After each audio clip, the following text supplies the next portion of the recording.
ഇന്ന് തന്നെ ഡൗൺലോഡ് ചെയ്യൂ. കാണൂ നിങ്ങളുടെ ഫേവറേറ്റ് ഷോസ്. എവിടെയും ചതിപറ്റിയതേ ഒറ്റയ്ക്കുള്ള ഭാമയുടെ തീരുമാനങ്ങൾക്ക് തന്നെയായിരുന്നു. എന്റെ തിരക്കുകൾ ഭാമയിൽ ഉത്തരവാദിത്തങ്ങൾ കൂടി. ഒടുവിൽ എന്നെ തന്നെ ഭരിക്കുന്ന രീതിയിൽ ഭാമ വളർന്നു. സത്യാമ്മയ്ക്കൊപ്പം പണിയറിയാവുന്ന ഒരാള് വേണം. എന്നാലേ അവിടെ കാര്യങ്ങളൊക്കെ നേരാമണ്ണം നടക്കൂ. എന്റെ മനസ്സിൽ തോന്നിയ ഒരു കാര്യം പറയട്ടെ. എന്താ വിളിച്ചേട്ടാ? അത് എത്രത്തോളം സക്സസ് ആകുമെന്ന് എനിക്കറിയാമേല. എന്നാലും ഞാനൊരു വഴി പറയട്ടെ.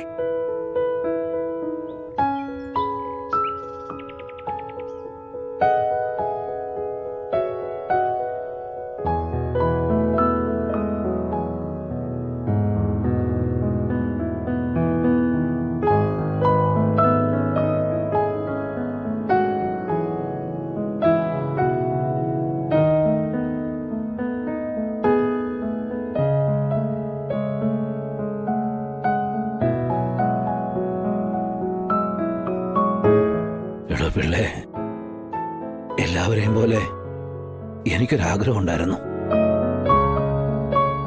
ഞാൻ വെച്ച ഈ വീടിന്റെ തെക്കേപ്പുറത്ത് തന്നെ എന്റെ പിള്ളേരെയും കൊച്ചുമക്കളെ കൊണ്ട് കിടക്കണമെന്നേ. പക്ഷേ അതിന് നടക്കില്ലല്ലോ. ഇന്നല്ലെങ്കിൽ നാളെ ഇതിനവകാശം വരും. സങ്കടമൊന്നും ഇല്ലടോ. പക്ഷേ ഉള്ളിന്റെ ഉള്ളിലൊരു വിങ്ങലുണ്ട്. അത് ഈ വീട് നഷ്ടപ്പെടുന്നതിനെ കുറിച്ച് ഓർത്തല്ല. ഈ വീട് വെക്കാൻ വേണ്ടി ഞാൻ നടത്തിയ കഷ്ടപ്പാടോർത്തുള്ള സങ്കടമാ. ഇതൊന്നും അല്ലായിരുന്നല്ലോ ആദ്യത്തെ വീട്. 2 മുറി, ഒരടുക്കള, മുൻവശത്ത് ഒരു സിറ്റൗട്ട്, അതിനെ ഒരമതിലുണ്ട്. അതിൽ കാല് കയറ്റി വെച്ച് കിഴക്കോട്ട് നോക്കിയൊരു ഇരിപ്പുണ്ട്. ആ ഇരിപ്പിൽ കിട്ടുന്നൊരു സുഖമുണ്ട്. ഒരു ടെൻഷനും ഇല്ലാതെ, ഒരാവലാതിയില്ലാതെ ഒരേ ഒരു ഇരിപ്പ്. ആ ഇരിപ്പ് എപ്പോഴാ അവസാനിക്കുന്നറിയോ? ഭാമ വന്ന് വഴക്കു പറയുമ്പോഴാ. അതൊക്കെയായിരുന്നടോ ജീവിതം. അന്ന് വലിയ സമ്പാദ്യങ്ങളൊന്നും ഇല്ല, പക്ഷേ മനസമാധാനമുണ്ട്. പരസ്പരം എന്തുണ്ടെങ്കിലും സംസാരിച്ചിരുന്നു. അതുകൊണ്ട് തീരുമാനങ്ങളെല്ലാം ഒന്നിച്ചായിരുന്നു. പിന്നീട് പതിയെ പതിയെ വീടായി, കാറായി, വീട്ടിലാളായി. അങ്ങനെ വന്നപ്പോ സംസാരവും കുറഞ്ഞു. തീരുമാനങ്ങളെല്ലാം ഭാമ ഒറ്റയ്ക്കെടുത്തു തുടങ്ങി. എന്റെ റോളോ കാശുണ്ടാക്കുന്ന യന്ത്രത്തിൻ്റെത് മാത്രമായിട്ട് മാറുകയും ചെയ്തു.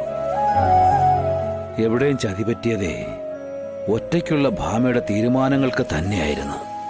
എന്റെ തിരക്കുകൾ ഭാമയിൽ ഉത്തരവാദിത്തങ്ങൾ കൂടി. ഒടുവിൽ എന്നെ തന്നെ ഭരിക്കുന്ന രീതിയിൽ ഭാമ വളർന്നു. ഞാൻ പക്ഷേ അങ്ങ് ചെറുതായി. എല്ലാ കാര്യങ്ങളിൽ നിന്നും ഒതുങ്ങി എനിക്ക് തന്നെ ഞാൻ ഭാരമായിട്ട് മാറുന്ന രീതിയിലേക്ക് അങ്ങ് മാറി. ഈ വീട്ടിലെ ഭരണം പെണ്ണുങ്ങൾ ഏറ്റെടുത്താല് ചില കുഴപ്പമുണ്ടെന്നുള്ളതിന് ചില വരികളുണ്ടല്ലോ പിള്ളേ. വളരെ പ്രശസ്തമായ വരികളാണെന്ന് തനിക്കും എനിക്കൊക്കെ അറിയാം. എന്തോ നരകോ എന്തായാലും അതിവിടെ കറക്റ്റാ.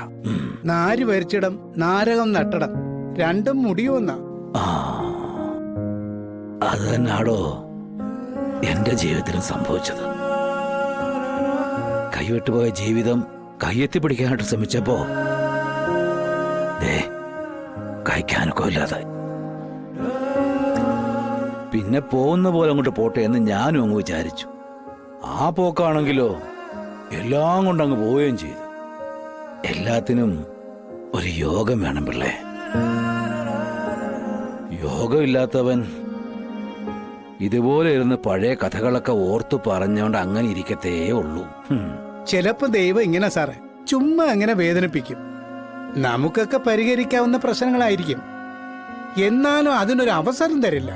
അവസരം തന്നാ പിന്നെ നമ്മളെ അങ്ങനെ വേദനിപ്പിക്കാൻ പറ്റില്ലല്ലോ. എടോ പിള്ളേ, ഇത് നഷ്ടപ്പെട്ടപ്പോഴേ വേദനയല്ലായിരുന്നു, ഒരുതരം മരവിപ്പായിരുന്നു. അച്ഛൻ്റെ ഇഷ്ടേ ഞാൻ തറവാട്ടിൽ തന്നെ താമസിക്കണമെന്നായിരുന്നു. അത് വകവയ്ക്കാതാണോ ഞാനിവിടെ നിന്ന് ഷെഡ് കെട്ടിയത്. അതിന്റെ ദേഷ്യമുള്ളതുകൊണ്ട് അച്ഛന്റെ സഹായമില്ലാതെയാ ആദ്യത്തെ വീണ് തറക്കല്ലെടുത്തതും. അന്ന് വണ്ടിയും കാറൊന്നും ഇങ്ങോട്ട് വരത്തില്ല, കല്ലൊക്കെ തലച്ചുമടാട്ടൂണ് എത്തിക്കാൻ. കണ്ണീന്ന് പലപ്പോഴും പൊന്നിച്ച് പറഞ്ഞിട്ടുണ്ട് പിള്ളേ. അതിനു മാത്രം കഷ്ടപ്പെട്ടിട്ടാണോ ഞാനതൊക്കെ ഉണ്ടാക്കിയത്? എന്നിട്ട് എന്റെ വാക്കിന് ഒരു വിലയും കൽപ്പിക്കാതെ എന്റെ വാക്കുകൾ ധിക്കരിച്ചുകൊണ്ട് ആ ഉപേന്ദ്രന്റെ മുമ്പിൽ അടിയറോച്ചിന് ഇതെല്ലാം. എന്നിട്ടിപ്പോ എന്തായി? വാടക വേണ്ട തെണ്ണയില് ചുരുട്ടുകൊണ്ടേ വന്നിരിക്കുക. സ്വപ്നത്തിൽ പോലും വിചാരിച്ചല്ലോ ഇങ്ങനൊരവസ്ഥ.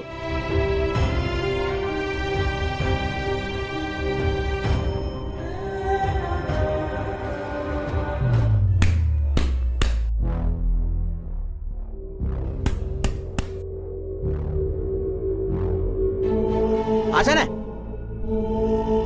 ആശാനെ,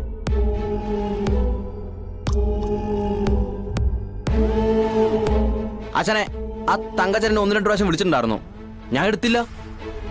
എടാ എടാ എടാ അവന്റെ ഒന്നും നമ്പർ പോലും ഫോണിൽ സേവ് ചെയ്യാൻ പറ്റാത്ത ഞങ്ങളാണ്. യൂണിയൻ പ്രവർത്തനം എന്ന് പറഞ്ഞ തനി ഗുണ്ടായിസാണ് അവന്മാരോടെ കാണിച്ചു കൂട്ടുന്നത്.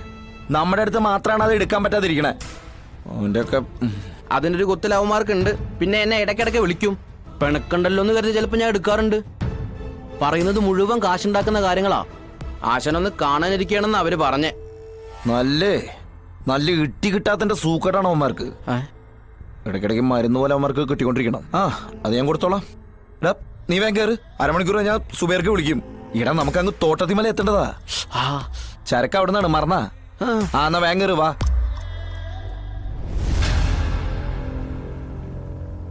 ആശാനെ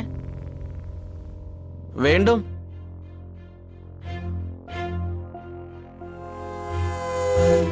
ഇവന്മാരിത് വാങ്ങിച്ചു കൂട്ടാൻ തന്നെ വരുന്നതാണെന്ന് തോന്നുന്നേ. അലമ്പിന് നിക്കണ്ട, ഒതുക്കത്തിലൊന്ന് പറഞ്ഞു വിട്ടാ മതി ആശാനെ. ശരിയാണ്, അരമണിക്കൂർ കൊണ്ട് തോട്ടത്തിമല എത്തേണ്ടതല്ലേ.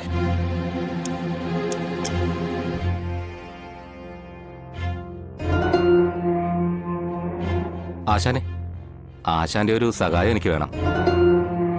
ആശാനോ? അപ്പൊ എന്തോ കോളുണ്ടല്ലോ.